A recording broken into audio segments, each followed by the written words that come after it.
It seems like people are now realizing, oh, Sheik's a character. Sheik mains like Jmook now have been recently proving that Sheik is a character that can contend with the tippy top of Melee's intense meta. This tippy top is unique for being the actual side of the cast that is tournament viable. That means, and you know it, it includes characters like Fox, Falco, Marth, Puff, and the rest of them. Just trying to be real, we as a Melee community can be pretty fickle at times. When Mango loses with Falco, it's nothing, Falco just sucks right now. When a top level Sheik main steps away from the game, Sheik just sucks. Can't keep up. When H-Box loses a tournament, Jigglypuff is figured out now. And you know it's okay to be this way. It's just we as a community only really care when what's in front of us and what's happening in the current moment. It's no big deal, honestly. I understand it. The thing about Sheik is she's always been a top level character, even since the game's launch. People could tell you Sheik was good even all the way back in the very early days of Melee. On Melee's very first tier list, Sheik was ranked, guess. If you guessed number 1, you would be correct. Sheik was the very best character in Melee's meta for 7 tier lists in a row, which is pretty crazy. Even on an April Fool's tier list, we'll count that as well, making it 8. This was basically because Sheik was very simple to combo with, especially in the early days. People figured out things like,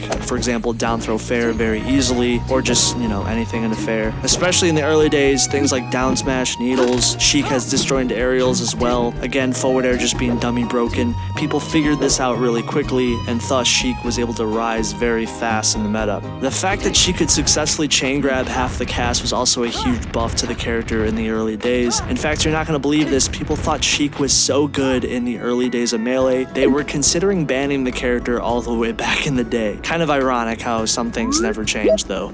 Obviously, Sheik wasn't a busted character, but this was the very early days of Melee's meta, so I'll give them a break. It wasn't until 2006 till Fox and Falco dethroned Sheik's placement, and the reason why I bring this up is it goes back to the meta constantly changing, and people's opinions on characters can just change on a dime. He's off stage. That actually just...